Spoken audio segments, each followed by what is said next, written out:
Good to go? Good evening, everyone. I'd like to welcome you to the Town of Pownell Select Board Meeting, February 8th, 2024 at 6 p.m. I'd like to call the meeting to order. Board member roll call, Angie Rowling. Mike Gardner, Jamie Percy. Bob Jarvis. I'd like everyone to stand for the Pledge of Allegiance, please. I pledge allegiance to the flag of the United States of America and to the republic for which it stands, one nation, under God, indivisible, with liberty and justice for all. Thank you. Approval of the agenda, public comment, approval of minutes, warrants, correspondence, excess weight permits, dates from town officials, grants, municipal energy resilience program, personnel policy update to reflect insurance coverage approval, fiscal year 22 audit draft approval, executive assistant, administrative assistant review of job duties and responsibilities, facility use agreement, continued discussion, Old Town Hall, continued discussion, public comment, and adjourn. And under updates from town officials, I'd like to add Conservation Commission, 10A. Please. That it? Yep, that's it. Just the one thing. Make a motion to accept the agenda as stated with a change. Second. Any discussion? All those in favor? Aye. Approval of minutes of January 25th, 2024. Mike, sorry to interrupt. Jenny did raise her hand right after. I don't know if you guys want to allow for public comment. That's for public comment. I was just doing it ahead of time. Okay, perfect. Thank you. Oh, you know what? I skipped over public comment. I'm sorry, Jenny. You want to do it now? I'm sorry. I skipped right over it. I had a check next to it and I was jumping ahead. I'm sorry, Jenny. Oh, okay, Um, got it. So I'm on. Approval of agenda, so I'll open up public comment. I'm sorry. No worries. I don't have an agenda in front of me, so. Yep. Okay, so here's my public comment. Jenny Dewar, Pownell, to the members of the Pownell Select Board. I found the meeting on Thursday, January 25th to be full of harmful rhetoric. It was painful to sit through for several reasons. These are just a couple of my observations from the ones I raised in my letter to all of you. First, the bickering about executive session was uncomfortable. Historically in Pownell, executive sessions tend to veer towards topics that were not announced.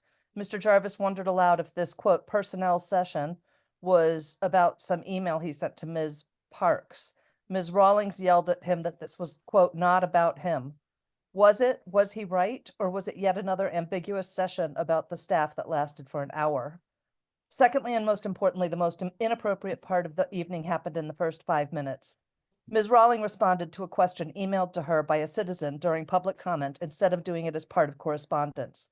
The question that was asked, quote, are you totally in agreement to have, parentheses, homeless, question mark, close parentheses, people living at the Ladbrook Motel be allowed to enter a town community center whenever they want to cook their meals?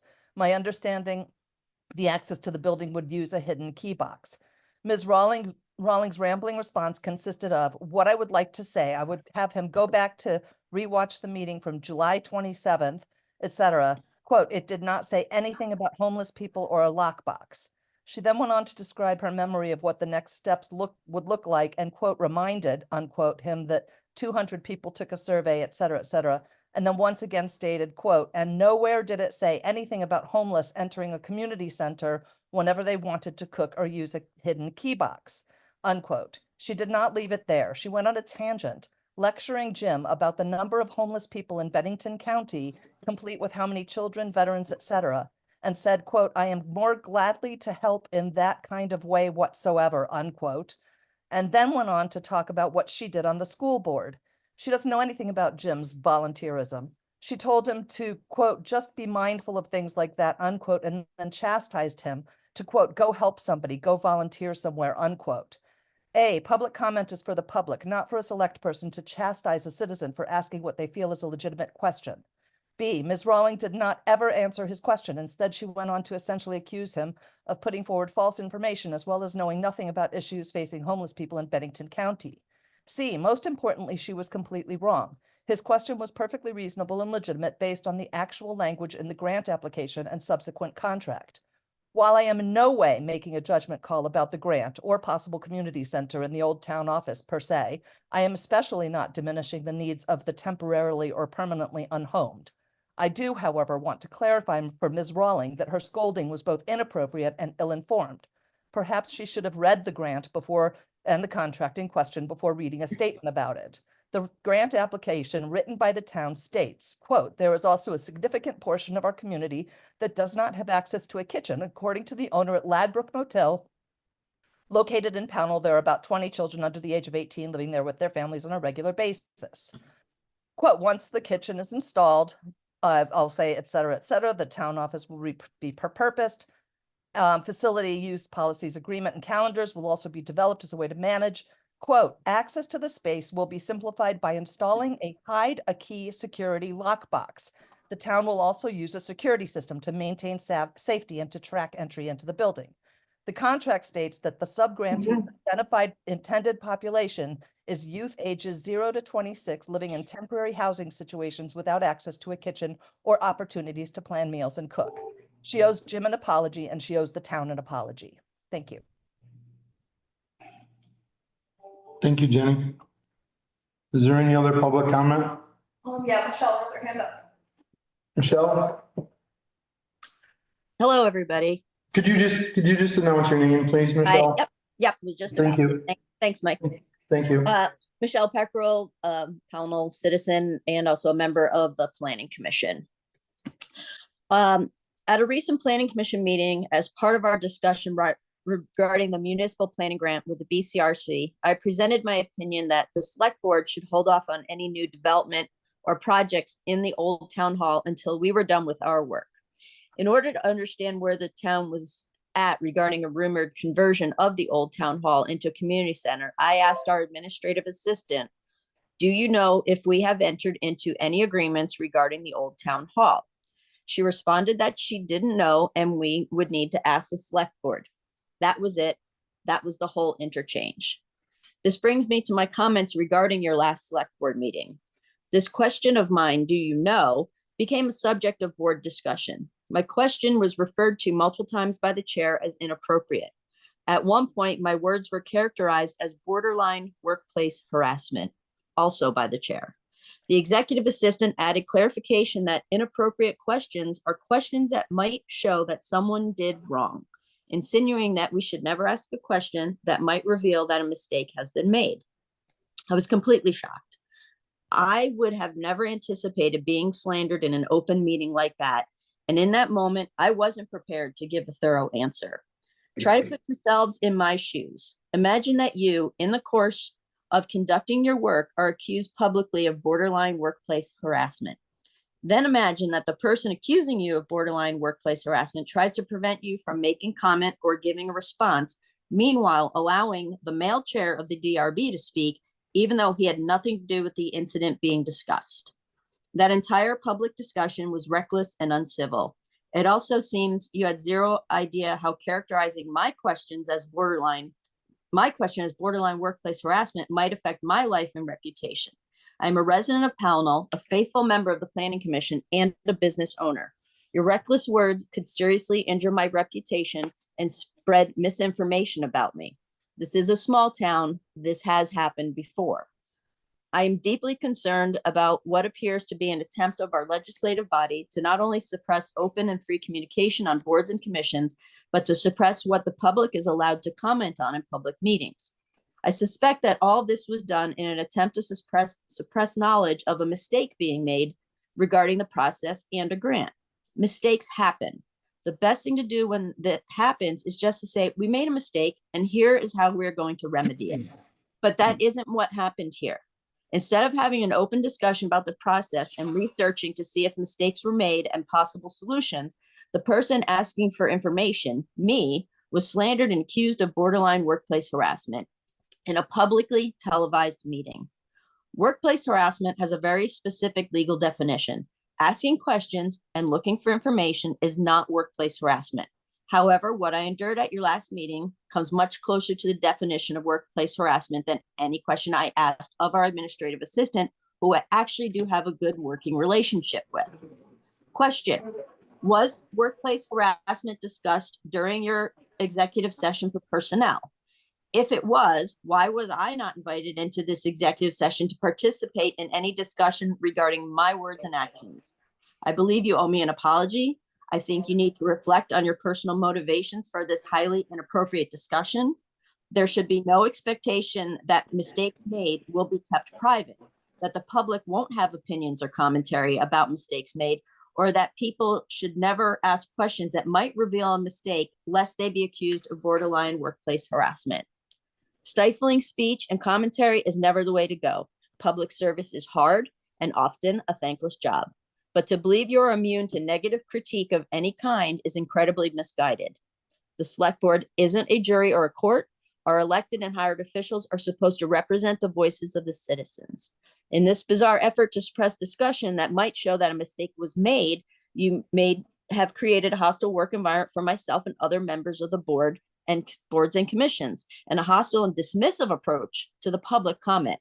Asserting baseless accusations of borderline workplace harassment without appropriate legal process and an opportunity for those accused to speak and respond publicly is not only beyond your scope and authority, it is an abuse of the positions that you hold and a betrayal of the public trust.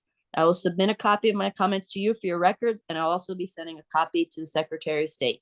Thank you for allowing me to speak. Thank you, Michelle. Michelle, I'd like to offer my sincere apology to you. My comment on that evening was not directed at you whatsoever. I did not hear you ask that question. I heard someone else ask that question. So my sincere apology to you. I did not hear you, nor did I hear the response to your question on that evening. So again, my sincere apology to you.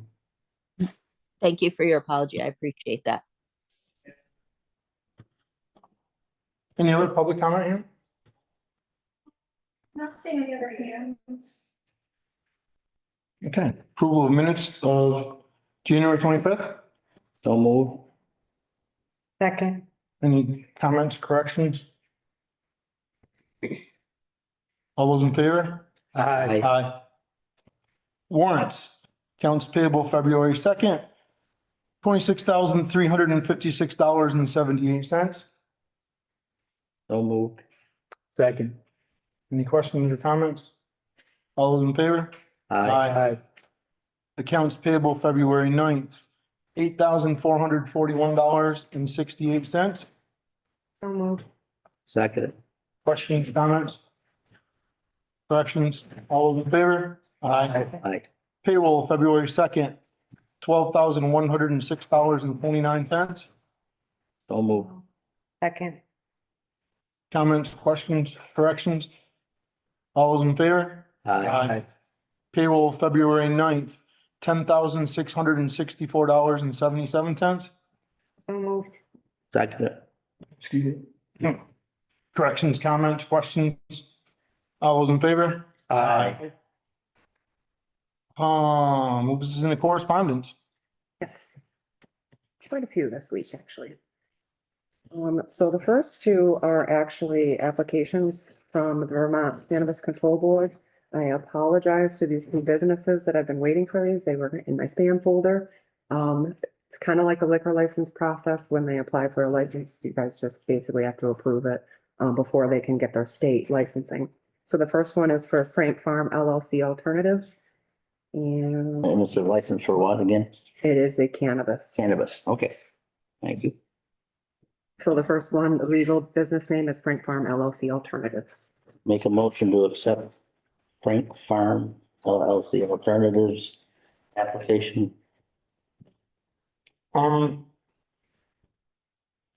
Should we look at those applications? Because I haven't seen those. They're not, they don't There's send you the nothing whole really- application. It just basically says, are they complying with all the required inspections and permits? Is it in a public building? No. Is it on a municipal water supply? And is it in a home?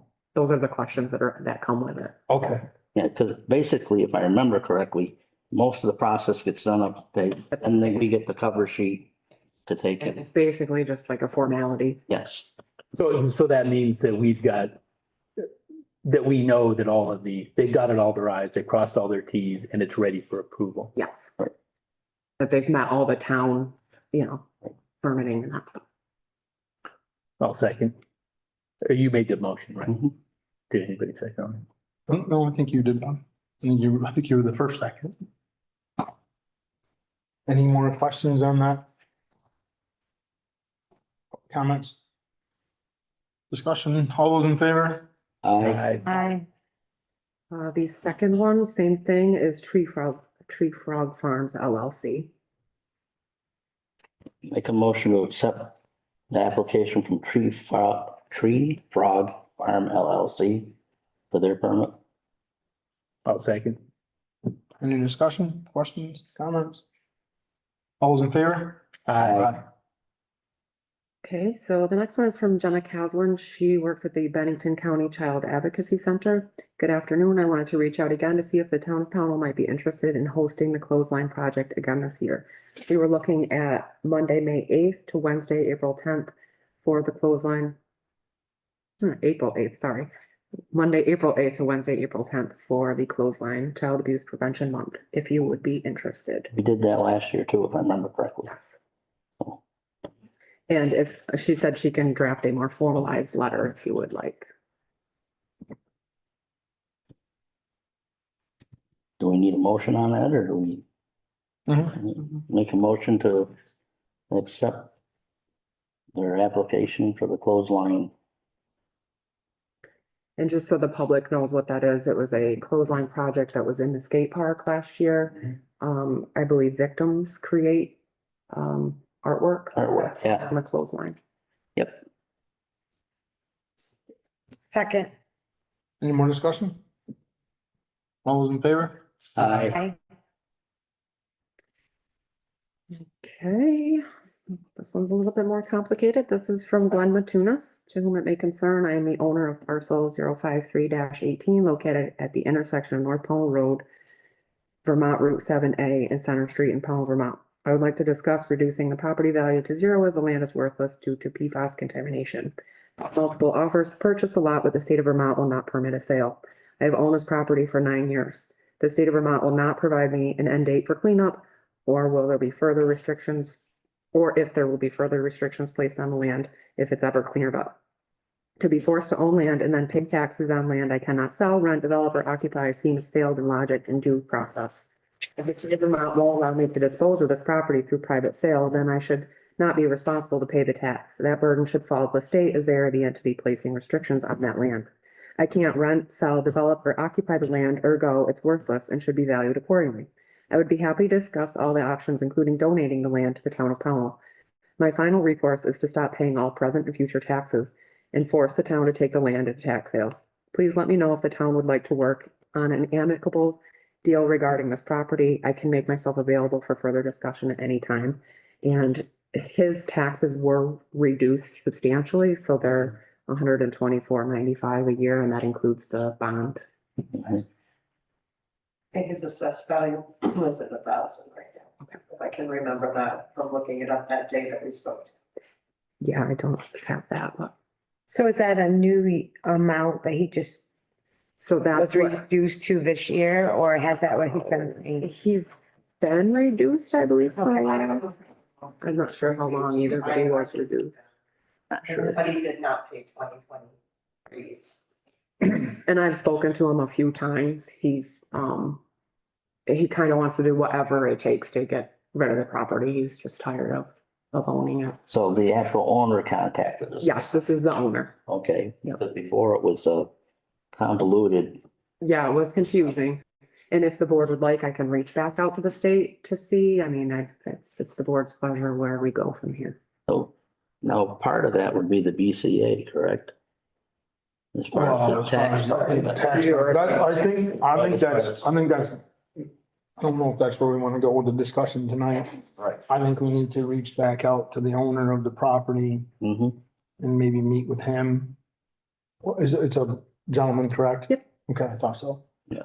and then go from there before we do anything about setting up a board of abatement. No, I'm just Right, saying, as far right, as, any of that, I if it was think- strictly that part, then that would go to the BCA, I but. think we should also reach out to the state Mhm, because it is in a cleanup mhm. state, quote unquote, Right. not It's a brownfield. Vermont state, but you're right. It's, I don't think it's technically qualified as a brownfield But- yet. You know what I mean? I don't know that, but Yeah, it's You not, know. yeah. I think we reached back out to the state. And I'm drawing a blank on which agency approached us before. EPA. or- Yeah, I don't remember if it was the ANR or EPA. I don't It may remember. have But we been can both. certainly find out. Yeah, I just To the find the wetlands. contact info, and then do you want them to come to a meeting? Do you want to have one or two of you focus on it? How do you wanna? Well, I think we need to reach out to the state and see where it's at, Right. right? I think we need to reach out to the gentleman that owns the property and let him know that, Is there a decision pending with the state? There isn't, right? I don't think so, Bob. So basically, this is the owner reaching out from our view, the first time Mhm. to say either reduce me to zero or eliminate my tax or take the land or will the state take the land? I think we need to maybe reach out to the town attorney to find out what the options are. Certainly made some valid points. I mean, if he can't do anything with the property. Should we compile our information before we reach out to I to think Bob Probably, Fisher? that's a good idea. Right? If we reach out to Bob, then he's gonna charge us for Making a phone call. trying to figure Yeah, out, So compile the information, right? we give him as much information as we can to start with. Right, And then just ask him what options does this individual have? right. And what options does the town have? What kind of liability? I mean, to me, that's the Right. biggest. What exposure do we have if we take it, if the Mm. state take it, all of those things. Right. I don't have a problem. I've already spoken to the state on this, on that piece of property. And I can't remember the lady's name that we had a meeting with, but I don't have a problem being involved in that, continuing involvement in that particular thing because I already have a little bit of a background in what the state and, So can we be more specific? Am I reaching out to the state with your help, or are you reaching out to the state? it's the board's pleasure. I think it would be better if Tara were the contact person on this all the way through so that we can stay consistent because she also can reach out to the lawyer when needed versus having a board decision on reaching out to Bob Fisher. And if you need a hand making contact, if somebody's not responding back to you, give me a call and I'll make a phone call. Okay, I'm sure it'll be fine. Face. I still have a few people upstate that I know. Okay, I'll look for the Do we group wanna that make a- came and did the presentation too. Make a motion to have her do this, or are we just gonna make a declarative statement? You know, I just think that That's she can. I would think it's just a declarative statement. That's what I think too. I just wanna make sure what our pleasure was. More correspondence.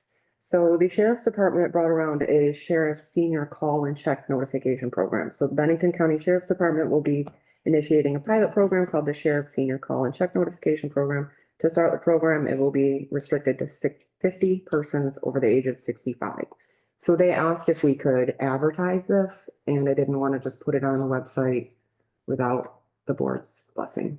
That's to take and check on our seniors in town. Yeah, so it's a program that seniors can enroll in, or family members of seniors could enroll in with the sheriff's department. And they will do, stop in and check on them at given times. I personally don't see anything wrong with that. That's taking care of our town people. I agree with that, Jamie. The only question I have is, will that be part of our Hourly. contracted hours? So the thing about our contracted hours, I was looking at the contract today actually with Ellen, and it's 30 hours patrol, and the other hours are in addition. That's why we're seeing bills that are Change. higher than the original, what we initially thought they would be. So I am not sure about that. I can reach out to the sheriff's department and ask. Yeah, When I talked to Ross, he basically said it's something they're gonna be offered, whether the board approves it or not, so I don't think it's something they're gonna charge on, but I don't wanna say for sure, just because I don't know. Well, and I don't have a problem with the program. I just want to know if we're gonna get charged for it and how that's gonna be so that there's, Right, you know, so we're clear about it. that's right, everything's, you know, fully transparent on what that is. So I will advertise it, but I'll also reach out to them to see what that will look like on our bill. If it'll be on there at all. Okay. Last thing, Does anybody have a problem with that being on our website? I don't, but I figured a face. I'm sorry, what exactly is it on our website that we're putting out there? it's a thing for A senior. letter from the sheriff. 55. It talks about the program and then there's an application, Would which you hand that down? I'll put that, yeah, definitely. That'd be the easiest. And I've seen. I think, yeah, Stores. from the sheriff. Yeah. Okay. The application on the back explains more, it's on the page. So, Sounds like it's more of a wellness check on people who sign up. Yeah. yes, that's basically what it is. So, I don't think I have an issue, but I'm glad we're talking about what we are and aren't putting on the website, because we do need to be careful. Which brings me to my last correspondence. Karen Galise reached out and asked if I can advertise the Meet the Select Board Candidates forum that is happening Sunday, February 18th on our website and on Facebook. And this is the flyer that she asked me to post. It basically just says what it is and when it is. It doesn't mention any names. It doesn't specifically promote anyone, just gets the word out that this event is happening. all people that are running are invited. And the only reason I'm slow to respond is, I'm kind of particular about what goes on municipal websites. It really ought to be nothing but municipal business. I guess the fact that that all candidates are going to be present, I guess is a plus. If everybody's invited. Well, I I think, mean, you're not choosing. I think we need Right, to but be then- careful on that, It's though, a- right, Bob? We it's have a to make sure that political- all candidates, I don't know if we want to say that all candidates are going to be present. I just Right. I think we need to make sure that all candidates are going to be invited. Well, yeah, that's true. Because we don't control whether someone goes or not, or they don't, or, you know, right? I just want to be careful. And I wanted to be, then the reason I'm sticky about it is because it sets a precedent, right? Now, what makes this different than something else? I think it's probably harmless. We could probably go ahead and do it. But well, how is this different than some other organization wants to post there? And we decide subjectively that it's not appropriate, but we really don't have a limiting principle. We don't have a definitive reason why this is okay and this isn't. I think my only concern on this particular thing going on the website is that we need to have some sort of, and I don't doubt Karen, I don't at all. I know Karen's gonna invite everybody and make sure that And everybody it's, has an and I said invitation. Karen, but it's actually Friends of Or Pownell. Friends of Pownell, that's right, and Karen put it, right, so let's be clear about that, it's the Friends of Pownell, not Karen Galise. Yeah. I don't have a single doubt that the Friends of Pownell are going to reach out to every candidate for the select board and make sure they're invited. But I think that we need some sort of, I know before we put it on the. Maybe Facebook? Yeah. Well, we do need. More appropriate? Just to be clear, we do have, or we did have, and we need to dig it up, is a website policy and a social media policy. Yeah. So I just, as long as it adheres to whatever in those policies, because Facebook would be the social media policy, the website policy would be covered in the other one. Right. As long as it adheres to both of those, and I think we're fine. Yeah, I believe so. But let's compare it. Yeah. I'll double check. Compare it. I mean, the others in the House of Ethics as far as so what I'm. political stuff on So municipal. what I'm hearing is, as a board, we're fine with this going on the social media, the Facebook page and our website, as long as they adhere to our policies. Correct. Correct. Okay. And that's why, and that's why we have the policy. No, right. I just We don't even have to think about it. It's, if it adheres, it can go on. If it doesn't, it can't. want to be perfectly clear. Yep. That's it for correspondence. Excess weight permit. This is for Sean O'Donovan. 536 North Pond Road. It is a fleet permit. Joel has signed off today. You know, the fleet company is, I can't think of the name. Registrant is Sean O'Donovan. Okay, Contact Sean O'Donovan. That's what's on this permit and that's what Joel signed off on. okay. Make a motion to accept Sean Donovan's excessive fleet permit, weight permit for his fleet. Excuse me. And we do have his certificate of insurance is attached, so we have that. I'll second. Any questions, comments? All those in favor? I just know his trucks say a different name. Exactly, whatever, that's. Thank you. Updates from town officials. I have a few of those. Just really quick, our animal ordinance, the updated dog and domestic animal ordinance is now in effect. I did put it on Facebook and our website today. Just try to spread the word as much as you can. And Leonard has it, but maybe we should have Leonard come in and, in open session, talk about job description and that kind of stuff, just kind of follow up and make the ordinance even more well-known to the public. So the next update I have is from Julie, our town clerk, Julie Weber. Updates from town officials. This is just a reminder of our duties of all elected officials. We all have several different roles/duties to which of one is required to attend the meetings of the Board of Civil Authority, BCA, the Board of Abatement, BOA, and Select Board.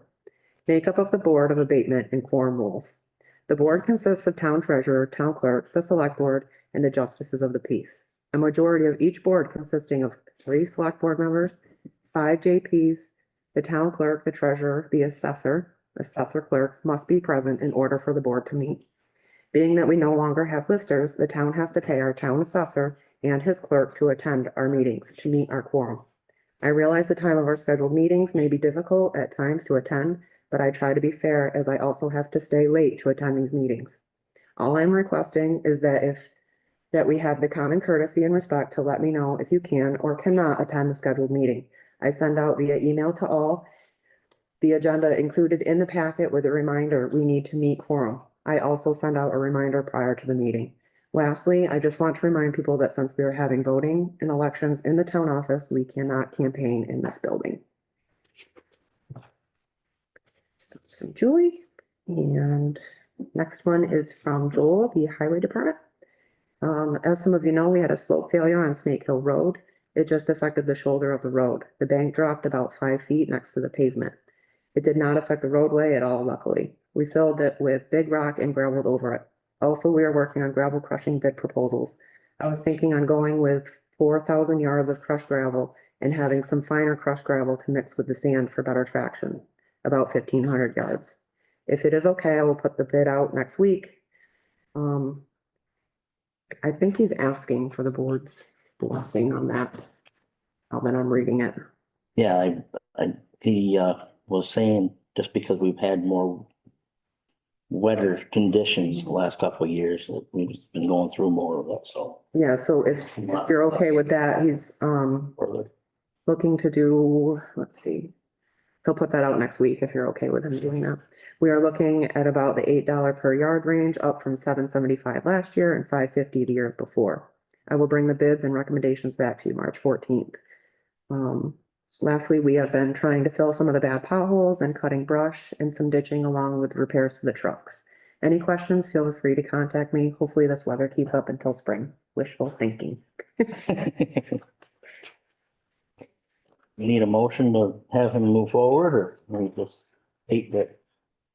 Probably just a statement that it's okay for him to put the bid out. We already made a motion to go ahead with the bids. I know you mixed some of, him and Joel and I talked about it. He mixed a little bit of 3/4 inch Yeah. with the sand this year. It does seem to make a difference on the ice. And I think he's trying to look for a little bit finer, kind of in Yeah. between the 3/4 Mhm. and the sand. And we're not the only town that's doing that now. Like I said, Joel and I discussed that. There's more towns in our area, and we also have, seems like we have a significantly larger amount of ice every year than we have in the past. You know, we don't get the snowstorm, we get ice storms now. Then because we've had weird storm spells, breaks of frost, they have to get more gravel on the road. Right. So if nobody has an objection, we give Joel the go ahead to put the bids out for gravel and the finer stuff for mixed with the sand. Did you want to give any updates or do you want me? Yeah, no, I was gonna let you go, and when you were done, or not, so you wanna get a break? I'm not sure. Is the 10A after? Do you have an update to give and then I'll do that? Yeah, I've got a couple things actually. Okay.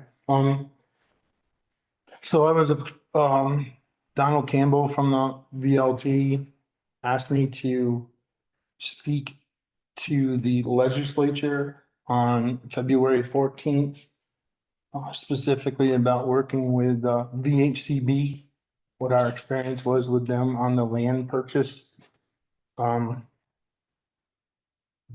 the Boyce property. Mhm. So it's next Wednesday. I don't know the time. It's gonna be via Zoom. But he thought that I was the person to, because I worked closely with the VHCB on the grant, and it's basically to, I think it's basically so they can try to keep securing funding through the legislature. So if the board doesn't have a problem with that, I'll be speaking to two committees. Oh my God, I forgot which the two they were. I don't have the email. They haven't sent me the email of the two committees yet, but I'll be speaking to two different committees next Wednesday afternoon. For the, at the State House, but I'll be doing it via Zoom because unfortunately I have to work. Zoning administrator, we wrote a ticket for a property in town, or I did with some help. And unfortunately, we sent it to the judicial bureau. And unfortunately, we didn't write the ticket correctly, so we have to rewrite that ticket. But it was the first ticket that has ever been written by me, so we put some wrong information in some wrong places. And they sent that back to me last week, so we just need to rewrite that ticket and then move forward with that again. But it's a learning experience. We'll figure it out. Mhm. We'll get that. So the only thing I have is zoning administrator.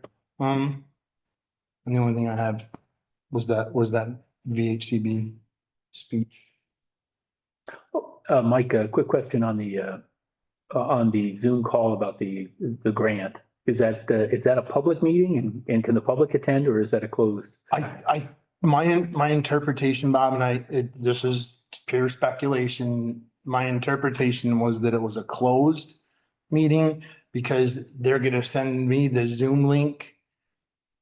Oh, so it's like getting our feet. I get it. It's like they're gonna send me the Zoom link, like. How satisfied were you? Right.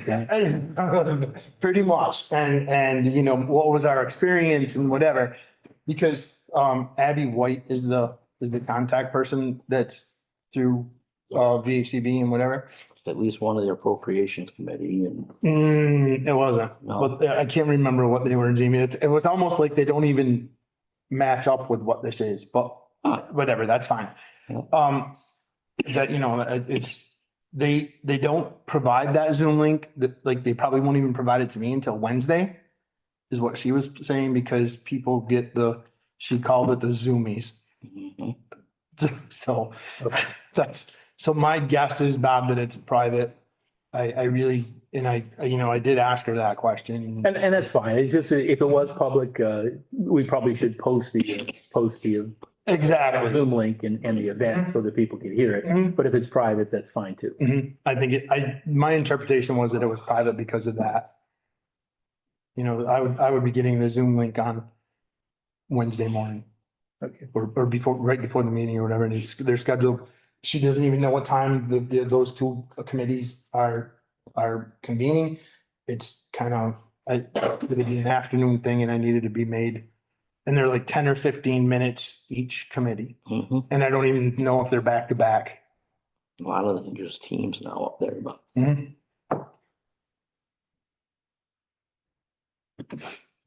Anybody have any more questions on that? Do you have any comments on that? Anything that anybody would like me to I think that say, I don't know what, that it was an asset for our town to connect two properties with a new and better access, I guess, I think is one focal point. It's certainly something that worked out well, in the end. I mean, it did connect our recreation areas. So, overall positive, but, I guess our only issues was with the seller. yeah. Yeah, and VHCB was pretty good about working through those hurdles as well, Mhm. My standpoint. Anybody else have any more comments on that? If I think of anything, I'll send it to you before Wednesday. It's true, it's Wednesday, the 14th is the meeting, so. And it is the afternoon, so even Wednesday morning would be fine. I'll make sure that I check my emails. And I'll text you if okay, if I'm gonna be sending. okay, perfect. I probably won't, I bet. No, that's fine. Comes up, and if somebody asks me, then it might be a good question. Yeah, no, that's fine. That's perfectly fine.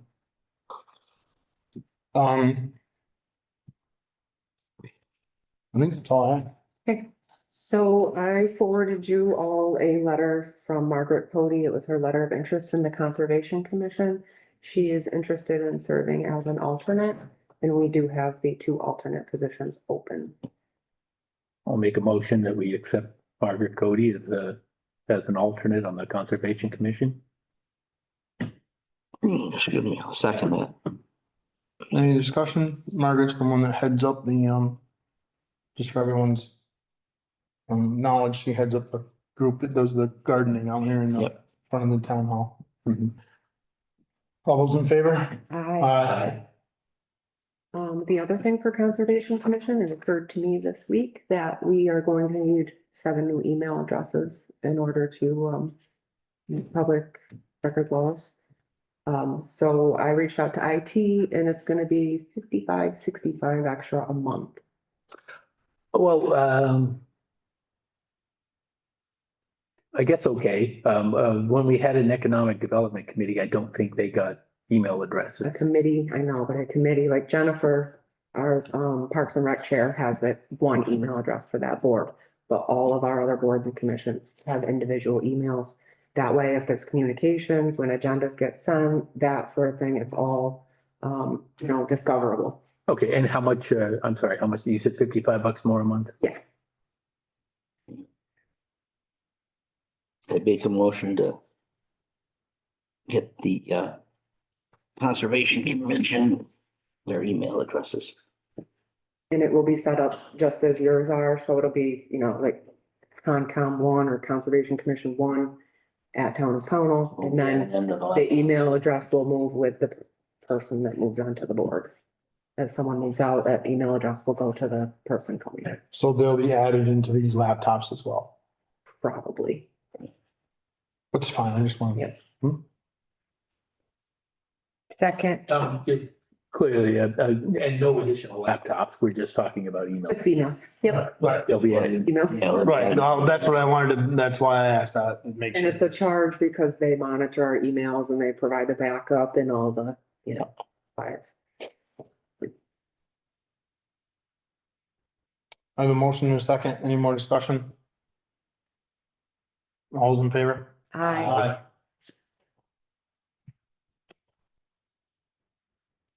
Any more correspondence? Nope.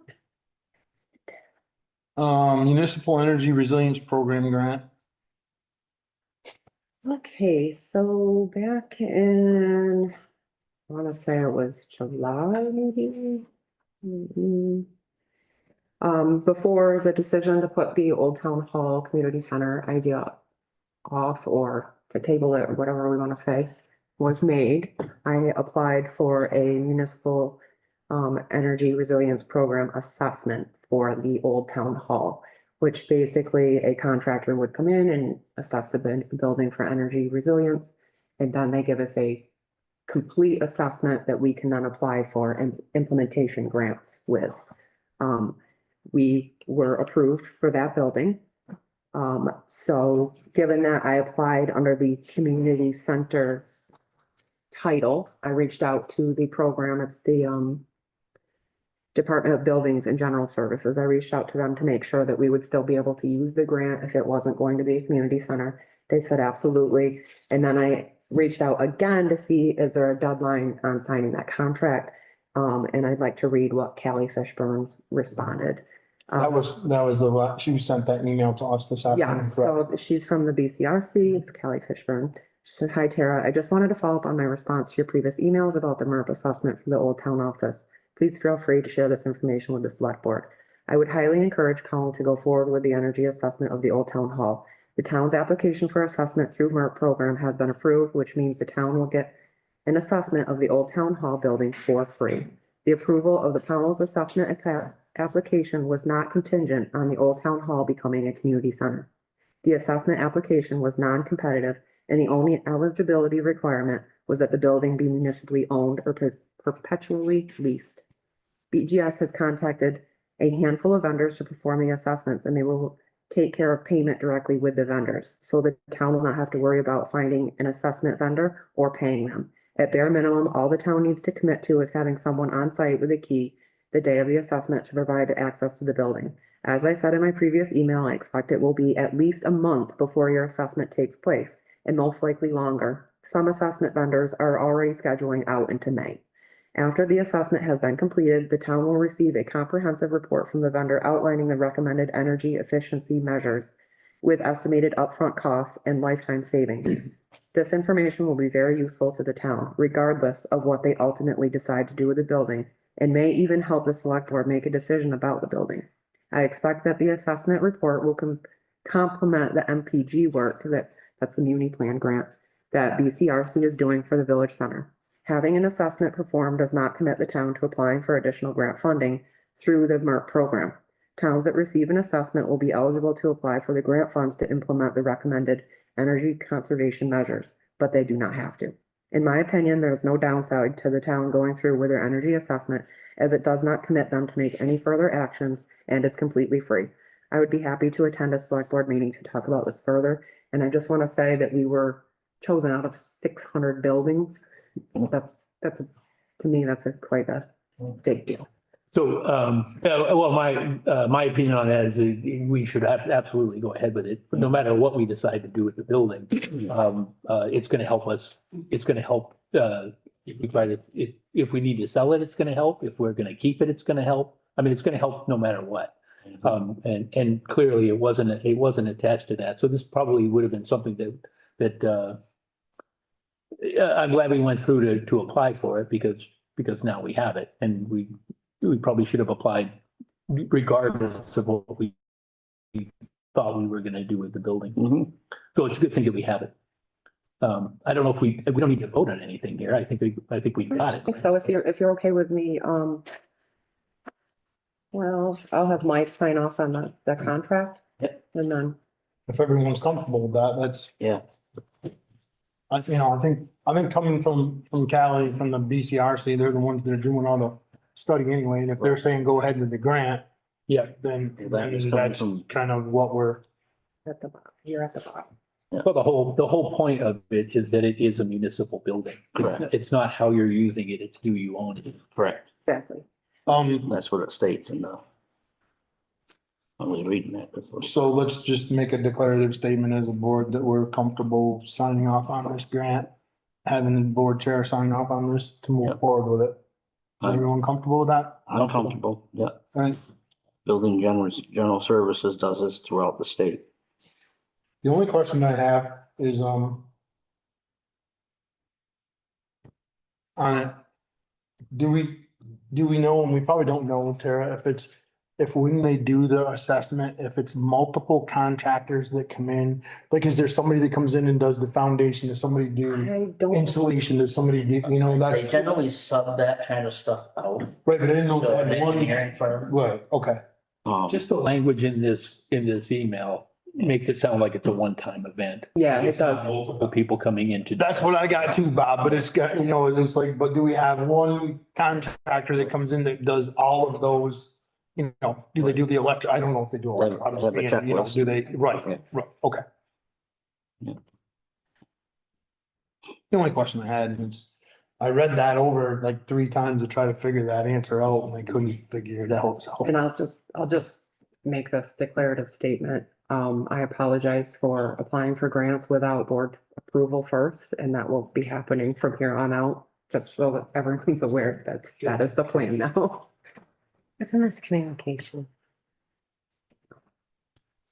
I don't know, maybe. Let us know when it's gonna happen in case you need one of us to open the building. Oh, yeah, I should be around. Okay, thank you. Personnel policy update to reflect the insurance coverage. Everyone read that over, And the amendment? Yep. It was all highlighted. Yep. Anybody have any questions or concerns or comments on that? It's pretty straightforward. so it's, The added language came straight from BCRC, right? I mean, I'm sorry, from VLCT. Yep. Yeah, the red. Yeah, because at first, the way I had written it, she said that makes it seem like all elected officials, including like the select board, and so that's why she clarified on there. yeah, What's your pleasure? make a motion to accept that amendment or add the amendment to our personnel policy as written. So moved. Or second, excuse me, sorry. Any questions or comments on it? All those in favor? Aye. All right. Fiscal year 22 audit draft approval. I'm gonna read the cover letter from that and we'll enter that into the minutes for tonight, please. Enclosed is a draft of your audited financial statements for the year ending June 30th, 2022.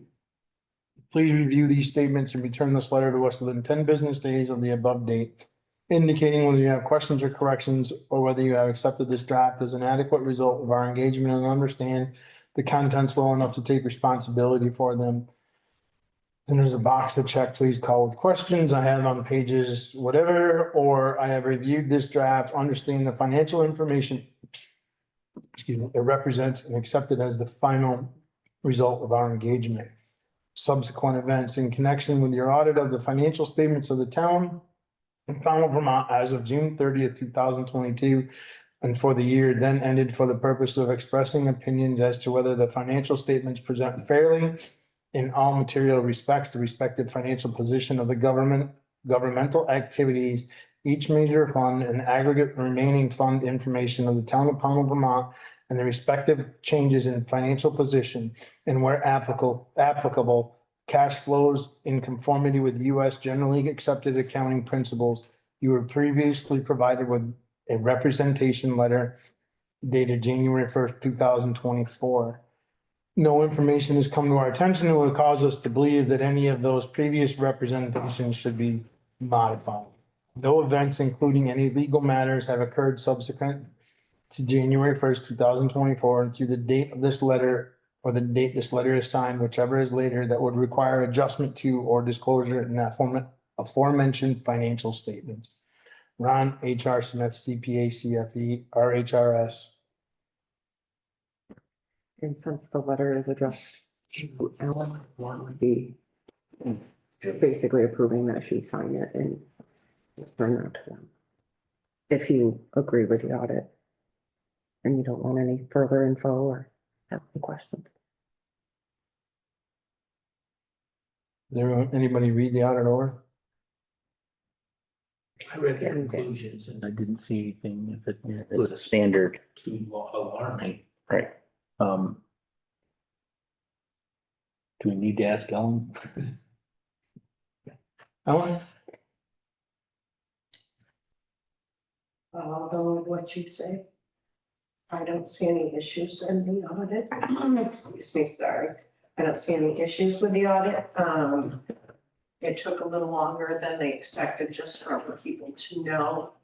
We were really hoping to already be into our 2023 audit, but because our previous external auditor took a little while longer, said they weren't gonna work with us anymore, we had a new external Correct. auditor. So they had to start, they basically started from scratch and they did a lot of research, a lot of think here, so I think 23 will go I think faster they because they kind have of so much said of the that. initial. a lot of the questions they had to ask the office staff, et cetera, and they spoke to the major, I think they spoke to all of us. They won't have to do again, and I'm comfortable with what they presented. I thought their final report was, Their final report is, I don't have any issues, so I'm comfortable signing the letter if you wish to approve so. Mhm. I just didn't want to sign it and send it back, if you guys had anything on the draft that you wanted us to ask them. What's the board's pleasure? make a motion to accept the financial audit, financials from, External audit for fiscal year 22, yes, 2022. 2022 to the R.H. Smith Company. Do I have a second? Second. Any more discussion? The motion is to have Ellen sign this audit for fiscal year 2022. All those in favor? Aye. Aye. I pose one more question on that. We don't have any estimate when they're going to be done with the 23, but we know it's gonna be. We had to wait for this to wrap up. Right. Did you get something? I did from them ask finally? and they said, as soon as you get us this, we'll start on the next one. They have That's to it. get, because they have to actually submit us the final draft so that we can forward our final draft where it needs to go.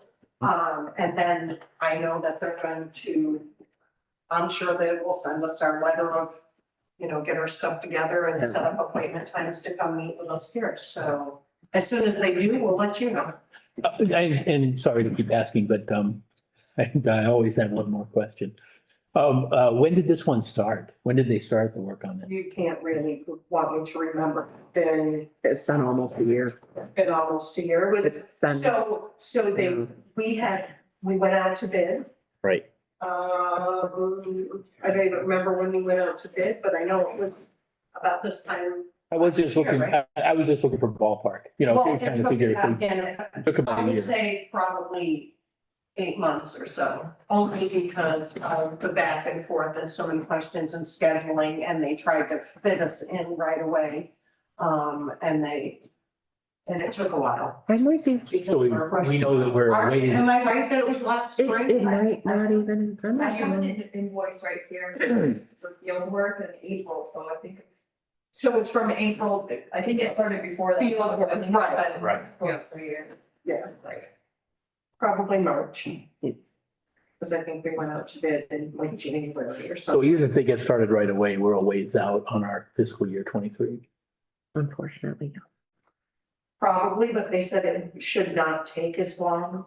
right. Um, And when they first started, their goal is to start much earlier in the year. Once they get on a regular schedule, then the goal is to close out before Right. we issue town reports. and- We're hoping this one gets done so that once our approvals and everything are done at the end of August Mhm. of what year, 2024, I've been in 3 or 4 different fiscal years lately, so it's confusing. So FY 24's audit, we're hoping that can start September-ish, October. That was our goal when we had spoken to the auditing firm.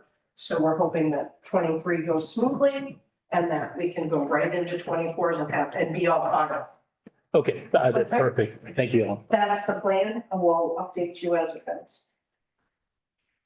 Did we vote? Or no, we did, right? No, We didn't vote? I don't think so. Yeah, we did vote. We did vote and then Bob asked. Voted and then I asked the That's question. Okay, That's all right. right. I thought so. Want to make sure. Yep. All right, executive assistant, administrative assistant, review of duties and responsibilities. Well, one thing I think I want to suggest here is that,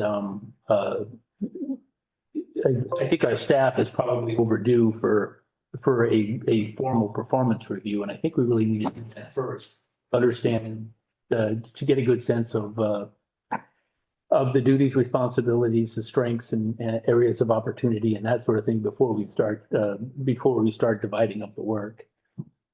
Just my recommendation is that we really ought to be doing more periodic and more regular formal performance reviews, so that we really understand where we stand. I agree with that, but I would like a current job description to have in my file. I would like to know what my expectations are now. Even if they may change. I think that Hannah and I both need that, because it's the job that we're currently doing. Understood, but I think, I think the way to get there is to do it in the appropriate steps, but let's expedite. Let's set the calendar, have a performance review, go through that formal process. That might, because we only meet twice a month, that might take a month or two, not sure. But that at that point, I think we'll be much better prepared to talk about the job descriptions. Because those are going to be there for a while and they do set expectations. And I don't disagree with Bob on that. The only thing I do disagree with, and I don't even think it's a disagreement really. How do we have a job review And have a job when description. we don't have a job description to do a job review? And I don't know the answer to that. So I guess it's a question. How do we do a review on someone? What are we gonna review when we don't have a job description, right? The descriptions that currently exist is what I would suggest. We use that to assess how well each of those tasks are being performed and who's currently doing them. And then we can talk, and then from that, well, one thing, we need to make sure that not only are we taking best advantage of our administrative staff's strengths, providing the opportunities, we also need to make sure that everybody on our staff also has a clear path for upward mobility, and that I think we're doing our staff a disservice by not doing the reviews. I agree with that. Right. My only question is, how do we do a review? And the reason we're behind on that is because we haven't done a review. Had we done the review, then we would be in a much better position. I think I don't think we can cut corners here. I think we really need to do a formal review before we start redefining the position. You're going to use the review in order to help inform the new positions. We're not creating a new position. Right. They're already positioned there. So we're combining duties. Yeah, We are combining duties, but I don't think we're in a spot now where we can say, just take this one, add this one to create a new one. I think we do have some overutilization. We do have some underutilization. We have to think about that as we're combining the duties. I think we're putting the cart before the horse. I think we do have to do the review first. Oh. That's my opinion. No, I understand. I I just, don't have to do that. right, I don't know how, and I'm brainstorming, to be honest with you, as I sit here, I don't know how we do a job review when we don't have a job description. And it's also stressful for the employee not knowing what your duties are, and then am I gonna get in trouble, not in trouble, but am I gonna get reprimanded for doing something that I thought was my job? During this evaluation or performance review, is it gonna be brought up, well, you did that and you weren't supposed to, kind of thing, like it's. I'm not thinking this has anything to do with reprimand. It's the appropriate allocation of the duties to make sure that you're not overloaded, to make sure that you're not overloaded or underloaded and that we're balancing this out. And I I don't think it's as simple as just take this description, add it to that description to come up with a super description. But isn't that what I was told I was supposed to do when Rebecca left, was to take on her job duties? No, actually. Liaison duties? There were recommendations from Rebecca that were, a lot of those, we could use Hannah on a lot of those. I think we really need to, and it's probably a discussion for the select board to have in an executive session. That's my opinion. I'm afraid to keep doing my job, to be honest. I feel like when I was hired, I should have had a job description that was approved by the board. And then when Rebecca left and it changed, I should have had one approved then by the board. With changes and you are correct in that statement. And it's okay. I totally agree with the performance review. I do think we are behind on those and, I do think we should come up with a schedule or a plan for that, but, Well, and I'm not It's not- suggesting to push that out. I'm suggesting to make that happen pretty quickly. I'm just not prepared to say, combine all of the duties into one super job description at this point. And I have to stress this, it's not about reprimand. It's about making sure that we're fairly and equitably allocating the duties to both set you and Tara and the rest of our town staff up for success and to make sure that we're distributing those duties in a way that works best for Powell and works best for our staff.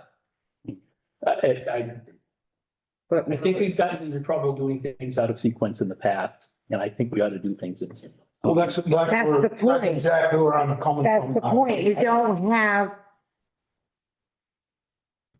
I don't know how we would do, I don't know how I would do a review on someone without having a job description. What I would do is I would go over the job descriptions that we have and go There's through the three of items them. that are, I would go through the job descriptions that we have and see who's doing what, assess on those, and then come up with a better equitable way to distribute those duties. That's what I'm suggesting, and I think that's the right approach.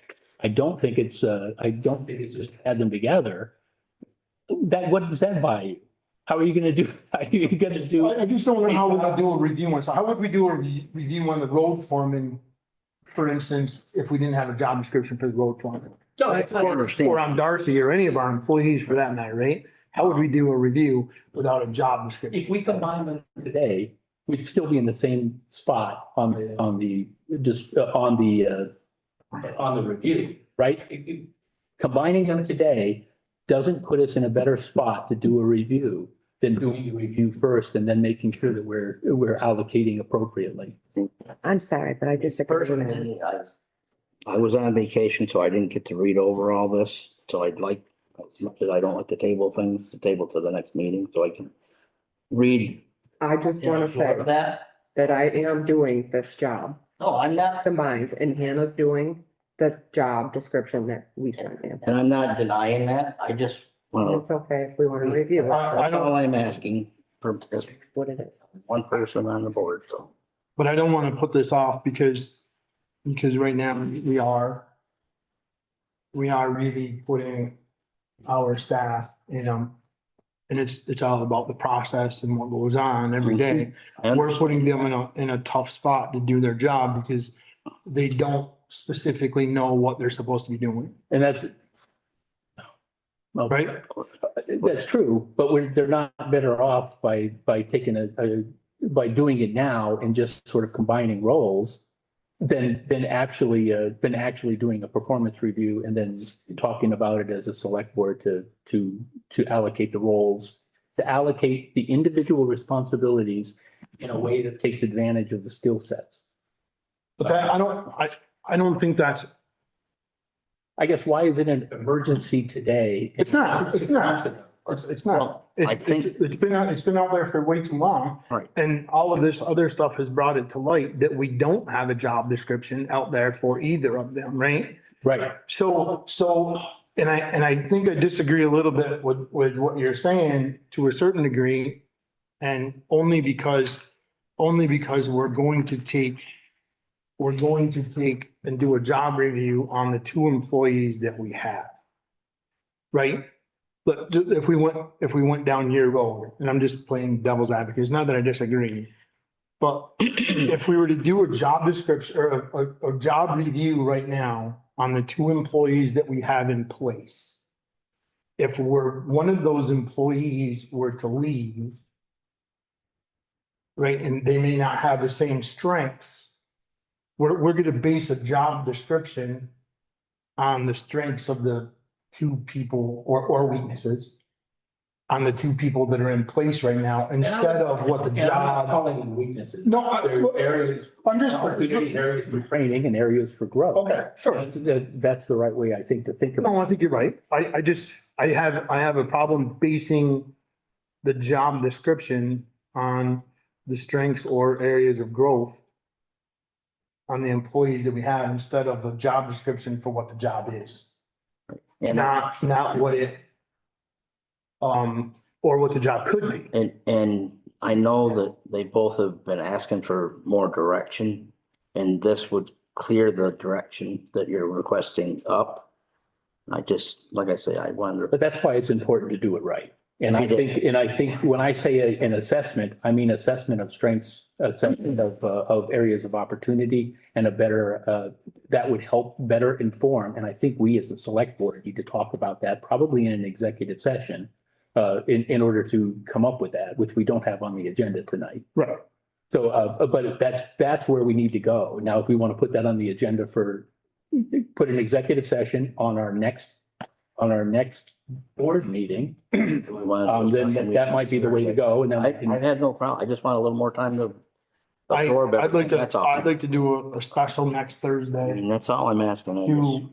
for the select board executive to discuss this, specifically. And that's the only thing I'd like on that agenda as an executive, because I really believe, and I think that, and I. I agree. We should Urgency, do this quickly. I think the urgency, Bob, is only because of all the We've had some, communication, whatever's gone on in the last few weeks.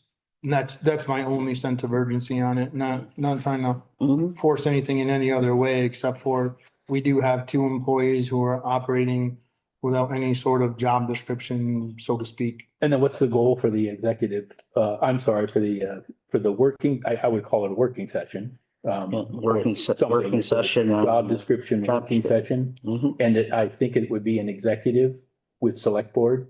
And then it's but what is our objective coming out of that? To hopefully have To be able to create to be able to know what to put into each job description and what. to title. finalize, I just think what's it's there, or easier to if we have do to- a review if you have an actual job description, and then we could concentrate on their strengths and their areas of growth and improvement. If we had a job description. And I would do it with the assumption that it's the same two employees. as of right now, yes. Yeah, I agree. Question, do you want to include other job descriptions that are, I think these are the two that have been in flux, right? The other ones I think are, back in December when we originally brought them, we did have an executive and we talked about zoning administrator, job description, as well as, animal control. And I think assessor clerk, because she doesn't have one either. I think we should bring those up as well, but I think next Thursday I'd like to concentrate on these two, because these two seem to be the ones that are. it's the most front facing. Yes. They are the two most front facing. So that is correct. And then we can Right, certainly I don't bring wanna the other drag- ones And I will back. bring them. Drag it out. Bring the other three back at some point. In the not too distant future, so that we move them along as well, instead of having people performing jobs that they don't, Right. No, you know what their I job agree. I description is. just, like I say, I apologize that I haven't been able to read all the stuff. Mike, are you going to have them here so we can ask them questions? I mean, I don't know everything that Tara or Hannah does. And if it's not in the proper job description, How do we know what to add and what not to add? I don't, it's on us as the select board to write these job descriptions. So I agree with that, but do you know everything that they do? no, I don't. Shouldn't we have them here and ask them questions? I mean, we can have them. We can bring them in at the appropriate time during that session, if that's what we want to do. That's perfectly, that's fine. But I think the select board needs to talk as the select board in order to really define the role. That's my, After speaking to them, I would think. I don't think that you should speak to the employee first about what they do we can talk. and then go. We can then talk to the employees and then we can talk. I don't understand why that's a difficult. I am so frustrated right now. It's not even funny. I'm gonna blow a gasket, just so everybody Calm knows. down, just. I'm gonna blow a gasket. Just relax. It's fine. I think it's appropriate to have them available For questions. for questions. Yes. Let me think this through for a minute. I think that we should, Well, we'll be here. you're gonna be here anyway Because because Hannah has to run the. Hannah has to run the Zoom portion of it anyway, so, Mhm. We'll be here. I think having them available for questions is probably very, very appropriate. You know, in the other room, we can go out and ask them if we have a question about, if we're working on the executive assistant. I agree. We could, and we had a list of questions that we could certainly have Tara come in Mhm. and answer any questions that we have. And the same thing for Hannah, if we had questions for them on their job, their job descriptions, what they're doing or what they're not doing or whatever. I think we could certainly bring them in and have those questions answered. Mhm. So we're gonna meet on that next Thursday. We want to do 6. Yeah.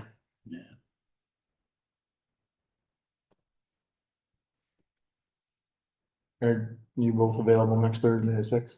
Yeah.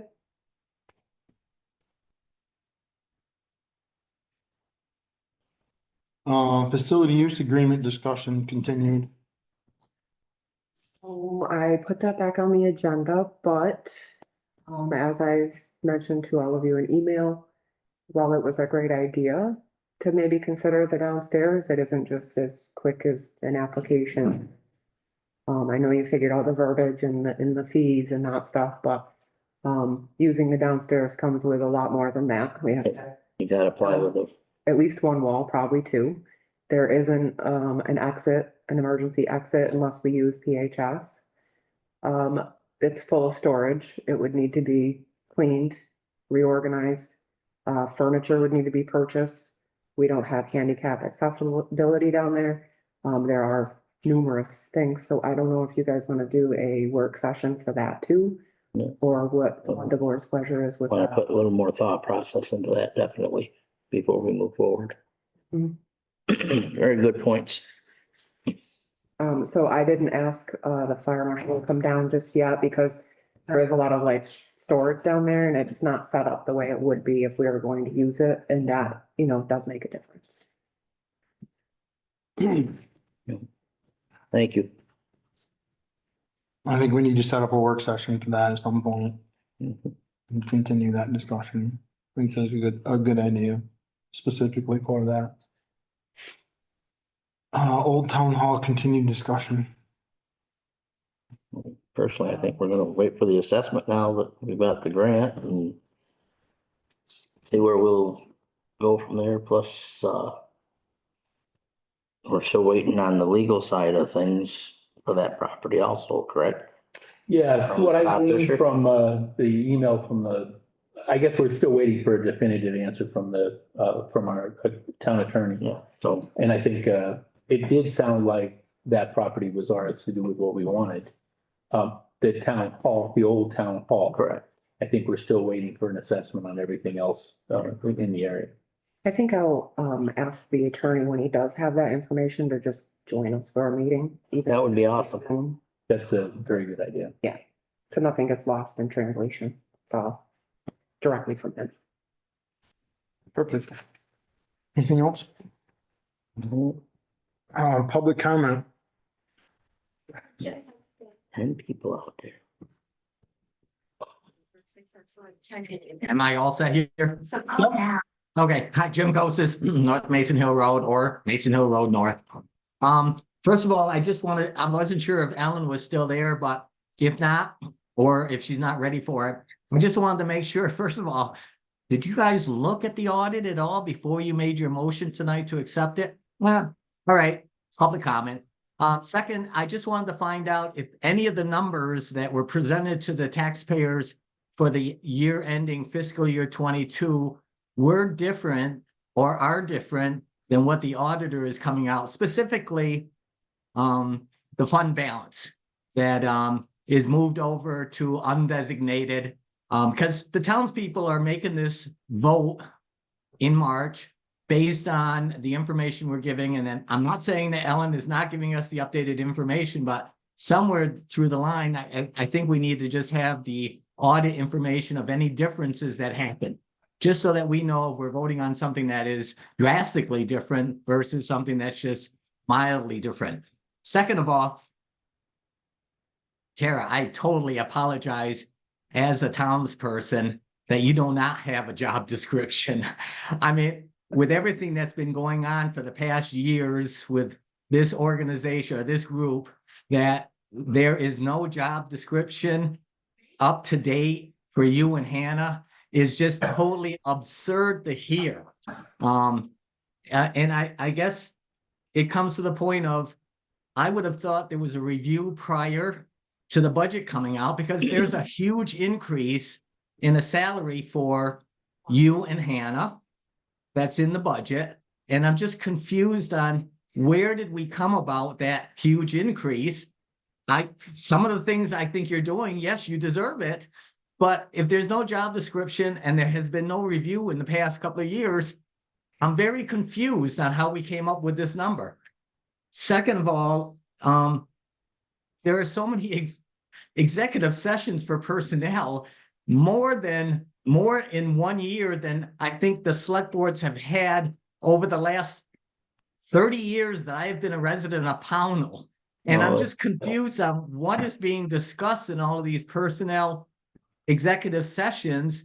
If we're not, I mean, are we discussing job descriptions, job duties, or things like that when there are no job descriptions? Hannah, I apologize to you too. Really, something has got to change, and we got to be brought up to date and let us know, is there other things that are happening in the executive sessions that we just don't know about? I want to thank you very much, and you guys have a good night. Thank you. Jim. Thank you. Just to respond to the salary increase, Hannah and I will be graduating the VCPM program in June. And that is an increase that was, well, not that specific increase, but an increase was promised to us when we took the positions and decided to go to school. It was negotiated at the time you chose to. And I have had at least 1 or 2 reviews. Yes. Not like formal reviews necessarily, but I did, I have had them, so that's just it. I Just 1 second. I don't know. Let's try to hold this to public comment, not question and answers. No, that's fine. I was just curious if hopefully in the next meeting, you'll have an opportunity to explain to us where we stand now with a town administrator and how this is going to be progressed towards that, Tara, just so that it's an open discussion and everything at that meeting, to just see where we leading to. And it's very nice. You're doing what you're doing and the extra credit that you're trying to get and everything like that. But I just think the townspeople and your job description and the projected idea of where this is leading to needs to be put out on paper for you. Thank you. Anyone else, Hannah? No other hands are up online. Nobody else? I'll entertain a motion to adjourn. So move. Second. Any questions, comments? All those in favor? Aye. Thank you, everyone, for attending.